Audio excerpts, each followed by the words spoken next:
Praise lord. హల్లెలూయా. ఒక సంవత్సరం ప్రణాళికతో అనుదిన బైబిల్ పఠనం. ఈరోజు మార్చ్ 23, 2025. ఈరోజు కొరకు ఏర్పాటు చేయబడిన బైబిల్ వాక్య భాగాలు పాత నిబంధన యెహోషువ 9, 10 అధ్యాయాలు మరియు కొత్త నిబంధన లూకా సువార్త 3వ అధ్యాయం. మొదటిగా యెహోషువ 9వ అధ్యాయం.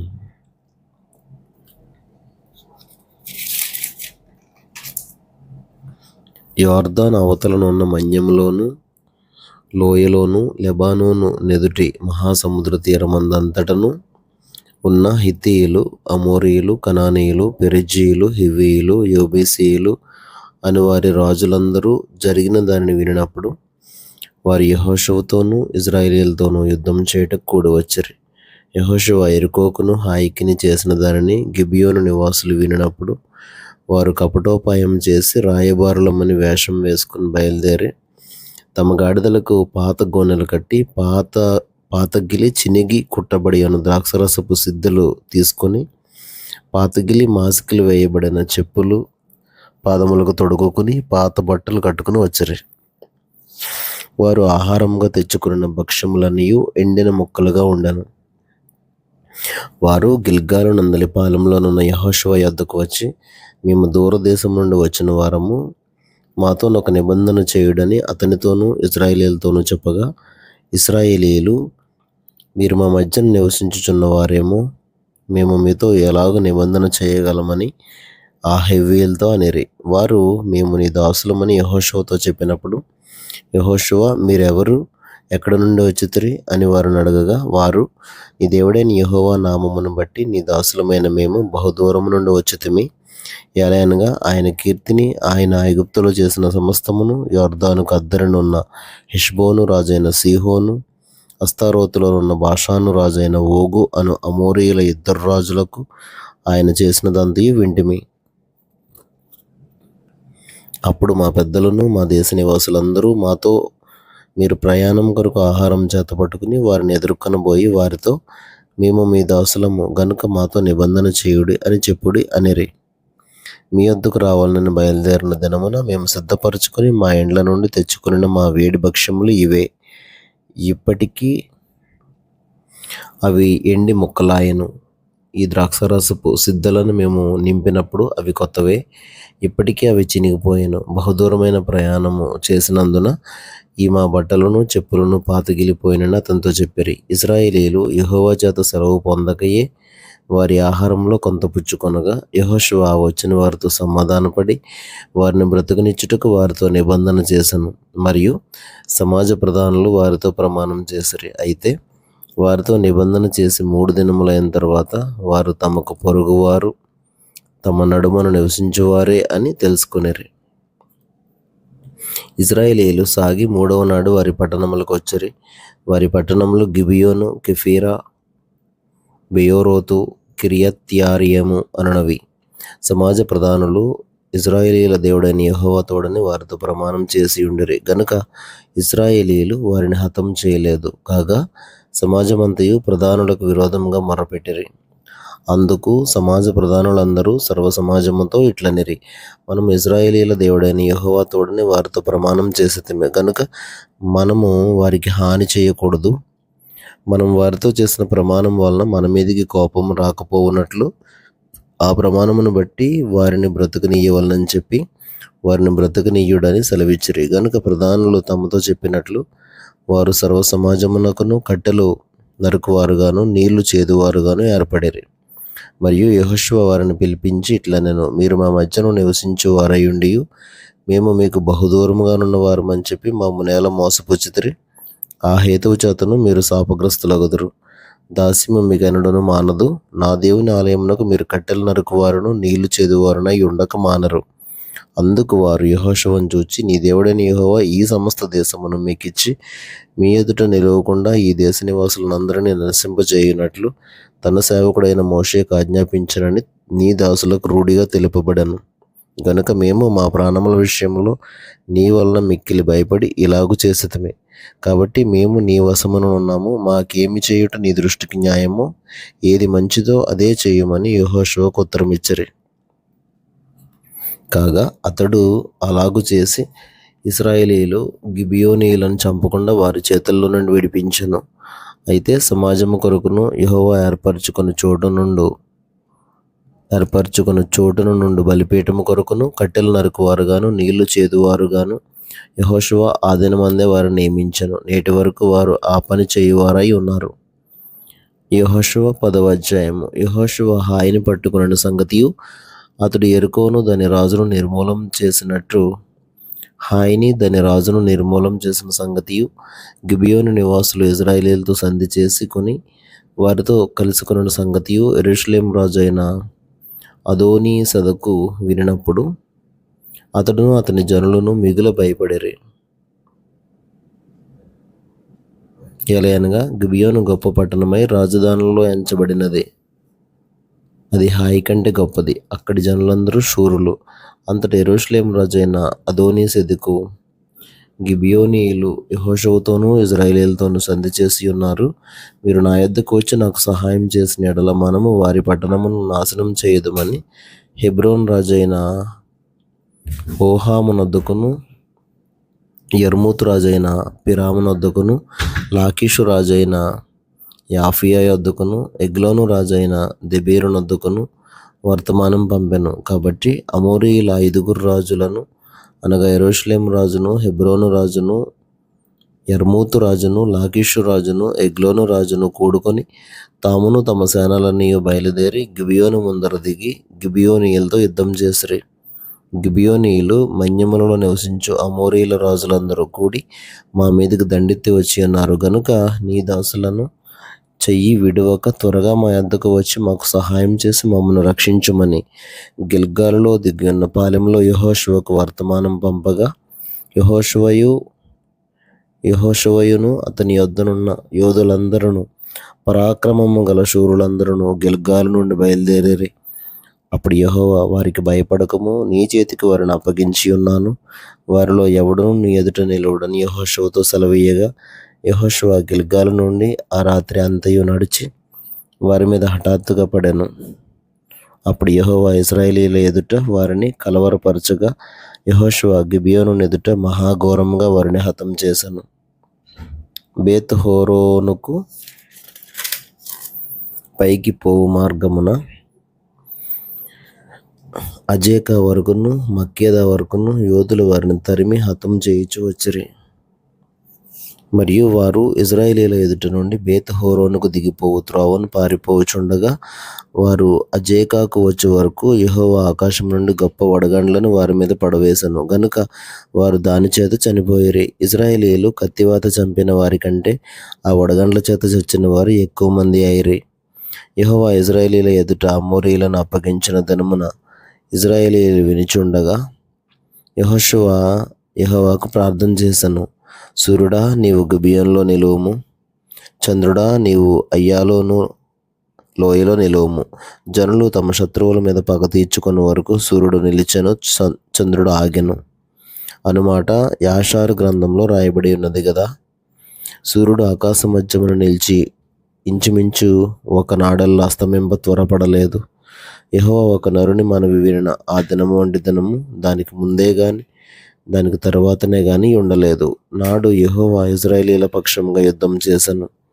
అప్పుడు యెహోషువయు అతనితో కూడా ఇశ్రాయేలీయులు అందరూ గిల్గాల్లో ఉన్న పాలెంలోనికి తిరిగి వచ్చిరి. ఆ రాజులు 5 పారిపోయి మక్కేదా యందలి గుహలో దాగి ఉండిరి. మక్కేదా యందలి గుహలో దాగి ఉన్న ఆ రాజులు 5 దొరికిరని యెహోషువకు తెలుపబడినప్పుడు యెహోషువ ఆ గుహ ద్వారమున అడ్డముగా గొప్ప రాళ్ళను దొర్లించి వారిని కాచుటకు మనుషులను ఉంచుడి. మీ దేవుడైన యెహోవా మీ శత్రువులను మీ చేతికి అప్పగించి ఉన్నాడు గనుక వారిని తమ పట్టణముల్లోనికి మరలా వెళ్ళనీయకుండా మీరు నిలువక వారిని తరిమి వారి వెనుకటి వారిని కొట్టివేయుడనెను. వారు బొత్తిగా నశించే వరకు యెహోషువయు ఇశ్రాయేలీయులను బహుజన సంహారం చేయట కడతీర్చిన తరువాత వారిలో మిగిలి ఉన్నవారు ప్రాకారం గల పట్టణములలో చొచ్చిరి. జనులందరూ మక్కేదా యందలి పాలెంలోనున్న యెహోషువ యొద్దకు సురక్షితంగా తిరిగి వచ్చిరి. ఇశ్రాయేలీయులకు విరోధంగా ఒక మాట అయినా ఆడుటకు ఎవనికిని గుండె చాలకపోయెను. యెహోషువ ఆ గుహకు అడ్డము తీసివేసి, గుహలో నుండి ఆ 5 రాజులను నా యొద్దకు తీసుకుని రండి అని చెప్పగా,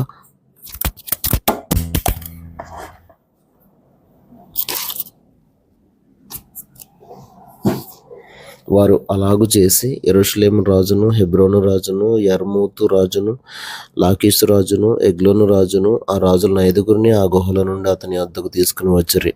వారు ఆ రాజులను వెలుపలికి రప్పించి యెహోషువ యొద్దకు తీసుకుని వచ్చినప్పుడు, యెహోషువ ఇశ్రాయేలీయులందరినీ పిలిపించి తనతో యుద్ధమునకు వెళ్ళి వచ్చిన యోధుల అధిపతులతో, మీరు దగ్గరికి రండి, ఈ రాజుల మెడల మీద మీ పాదములను ఉంచుడని చెప్పగా, వారు దగ్గరికి వచ్చి వారి మెడల మీద తమ పాదములను ఉంచిరి. అప్పుడు యెహోషువ వారితో, మీరు భయపడకుడి, జడియకుడి, దృఢత్వం వహించి ధైర్యముగా నుండుడి. మీరు ఎవరితో యుద్ధం చేయుదురో ఆ శత్రువులకందరికీ యెహోవా వీరికి చేసినట్టు చేయుననెను. తరువాత యెహోషువ వారిని కొట్టి చంపి 5 చెట్ల మీద వారిని ఉరితీసెను. వారి శవములు సాయంకాలం వరకు ఆ చెట్ల మీద వేలాడుచుండెను. ప్రొద్దు గురుంకు సమయమున యెహోషువ సెలవీయగా జనులు చెట్ల మీద నుండి వారిని దించి, వారు దాగిన గుహలోనే ఆ శవములను పడవేసి, ఆ గుహ ద్వారమున గొప్ప రాళ్లను వేసిరి. ఆ రాళ్ళు నేటి వరకు ఉన్నవి. ఆ దినమున యెహోషువ మక్కేదాను పట్టుకుని దానిని దాని రాజును కత్తివాతను హతం చేశాను. అతడు వారిని దానిలోనున్న వారిని అందరినీ నిర్మూలం చేశాను. యెరికో రాజునకు చేసినట్లు మక్కేదా రాజునకు చేశాను. యెహోషువయు అతనితో కూడా ఇశ్రాయేలీయులందరూ మక్కేదా నుండి లిబ్నాకు వచ్చి లిబ్నా వారితో యుద్ధం చేసిరి. యెహోవా దాని రాజును ఇశ్రాయేలీయులకు అప్పగింపగా, వారు నిశ్శేషముగా దానిని దానిలోనున్న వారిని అందరినీ కత్తివాతను హతం చేసిరి. అతడు యెరికో రాజునకు చేసినట్లు దాని రాజునకును చేశాను. అంతటి యెహోషువయు అతనితో కూడా ఇశ్రాయేలీయులందరూ లిబ్నా నుండి లాకీషుకు వచ్చి దాని దగ్గర దిగి లాకీషు వారితో యుద్ధం చేయగా, యెహోవా లాకీషును ఇశ్రాయేలీయుల చేతికి అప్పగించెను. వారు 2వ దినమున దానిని పట్టుకుని తాము లిబ్నాకు చేసినట్లే దానిని దానిలోనున్న వారిని అందరినీ కత్తివాత హతం చేసిరి. లాకీషుకు సహాయం చేయుటకు గెజెరు రాజైన హోరాము రాగా, యెహోషువ నిశ్శేషముగా అతనిని అతని జనులను హతం చేశాను. అప్పుడు యెహోషువయు అతనితో కూడా ఇశ్రాయేలీయులందరూ లాకీషు నుండి ఎగ్లోనకును వచ్చి దాని ఎదుట దిగి దాని నివాసులతో యుద్ధం చేసి ఆ దినమున దానిని పట్టుకుని కత్తివాతను వారిని హతం చేసిరి. అతడు లాకీషుకు చేసినట్లు దానిలోనున్న వారిని అందరినీ ఆ దినము నిర్మూలం చేశాను.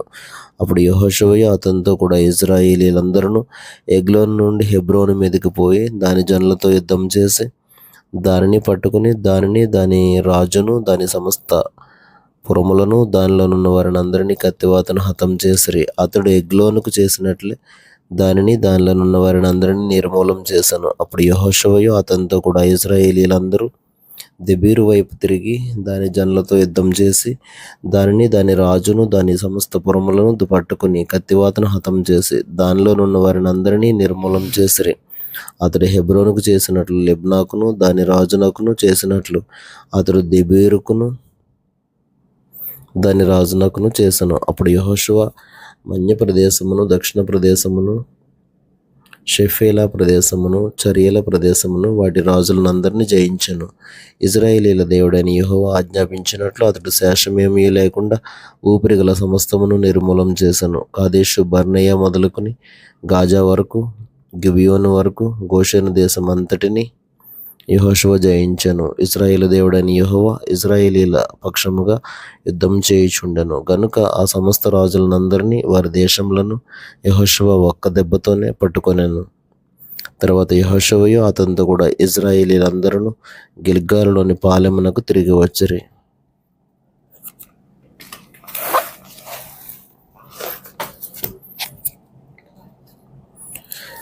కొత్త నిబంధన లూకా సువార్త 3వ అధ్యాయము 38 వచనాలు. తిబెరి కైసరు ఏలుబడిలో 15వ సంవత్సరమందు యూదయకు పొంతి పిలాతు అధిపతిగాను, గలిలయకు హేరోదు చతుర్థాధిపతిగాను,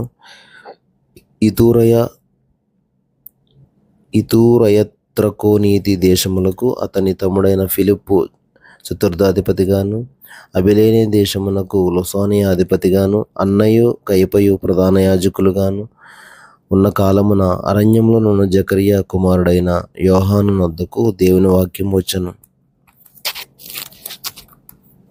అంతటా అతడు వచ్చి పాపక్షమాపణ నిమిత్తము మారు మనసు విషయమైన బాప్తిస్మం పొందవలనని యోర్దాను నదీ ప్రదేశమందంతటా ప్రకటించుచుండెను. ప్రభువు మార్గం సిద్ధపరచుడి, ఆయన త్రోవలు సరళం చేయుడి. ప్రతి పల్లము పూడ్చబడును, ప్రతి కొండయు మెట్టయు పల్లం చేయబడును. వంకర మార్గములు తిన్నని వగను, కరకు మార్గములు నున్నని వేగను.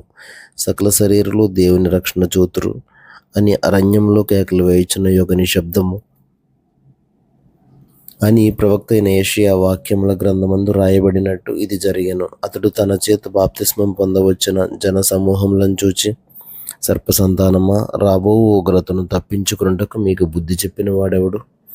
మారు మనసునకు తగిన ఫలములు ఫలించుడి. అబ్రహాము మాకు తండ్రి అని మీలో మీరు అనుకొని మొదలు పెట్టుకొనవద్దు. దేవుడు ఈ రాళ్ల వలన అబ్రహామునకు పిల్లలను పుట్టింపగలడని మీతో చెప్పుచున్నాను. ఇప్పుడే గొడ్డలి చెట్ల వేరున ఉంచబడి ఉన్నది కనుక మంచి ఫలం ఫలించని ప్రతి చెట్టును నరకబడి అగ్నిలో వేయబడునని చెప్పాను.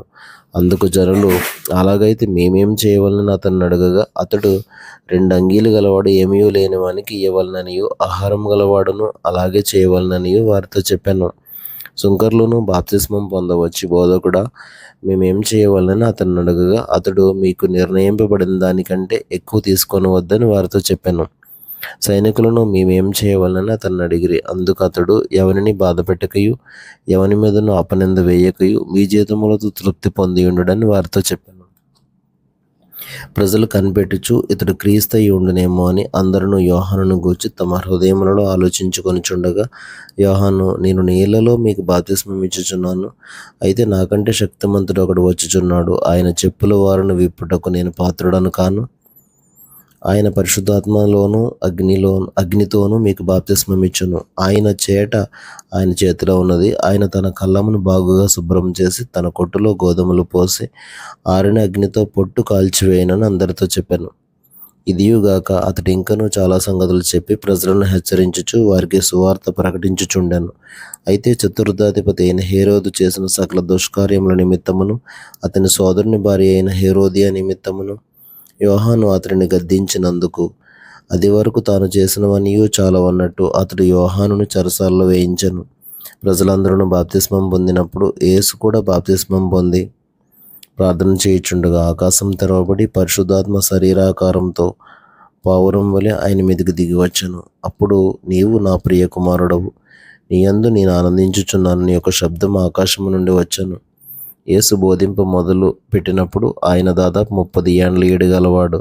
ఆయన యోసేపు కుమారుడని ఎంచబడాను. యోసేపు హేలీకి, హేలీ మత్తతుకు, మత్తతు లేవీకి, లేవి మెల్కీకి, మెల్కీ యన్నకు, యన్న యోసేపుకు, యోసేపు మత్తతీయకు, మత్తతీయ ఆమోసుకు, ఆమోసు నాహోముకు, నాహోము ఎస్లీకి, ఎస్లీ నగ్గయికి, నగ్గయి మయతుకు, మయతు మత్తతీయకు, మత్తతీయ సిమియకు, సిమియా యోసేకుకు, యోసేకు యోదాకు, యోదా యోహన్నకు, యోహన్న రేసాకు, రేసా జెరుబ్బాబెలుకు, జెరుబ్బాబెలు షయల్తీయేలుకు, షయల్తీయేలు నేరికి, నేరి మెల్కీకి, మెల్కీ అద్దికి, అద్ది కోసాముకు, కోసాము ఎల్మదాముకు, ఎల్మదాము ఏరుకు, ఏరు యెహోషువకు, యెహోషువ ఎలియెజరుకు, ఎలియెజరు యోరీముకు, యోరీము మత్తతుకు, మత్తతు లేవీకి, లేవి షిమియోనుకు, షిమియోను యోదాకు,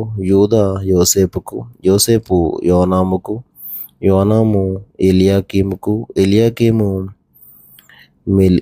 మెలియాకు, మెలియా మెన్నాకు, మెన్నా మత్తతాకు, మత్తత నాతాకుకు, నాతాను దావీదుకు, దావీదు యెషయికి, యెషయి ఓబేదుకు, ఓబేదు బోయజుకు, బోయజు సల్మానుకు, సల్మాను నయస్సోనుకు, నయస్సోను అమ్మీనాదాబుకు, అమ్మీనాదాబు అరాముకు, అరాము ఎస్రోముకు, ఎస్రోము పెరెసుకు, పెరెసు యూదాకు, యూదా యాకోబుకు, యాకోబు ఇస్సాకుకు, ఇస్సాకు అబ్రహాముకు, అబ్రహాం తెరహుకు, తెరహు నాహోరుకు, నాహోరు సెరూగుకు, సెరూగు రయూకు, రయు పెలెగుకు, పెలెగు హేబేరుకు, హెబెరు షెలహుకు, షెలహు కేయినాకు, కేయినాను అర్పక్షదుకు, అర్పక్షదు షేముకు, షేము నోవాహుకు, నోవహు లెమెకుకు, లెమెకు మెతూషలకు, మెతూషల హనోకుకు, హనోకు ఎరెదుకు, ఎరెదు మహలలేలుకు, మహలలేలు కేయినాకు, కేయినాను ఎనోషుకు, ఎనోషు షేతుకు, షేతు ఆదాముకు, ఆదాము దేవునికి కుమారుడు. దేవుడు తన పరిశుద్ధ వాక్యమును మన వెనికిడిలో దీవించునుగాక. ఆమేన్.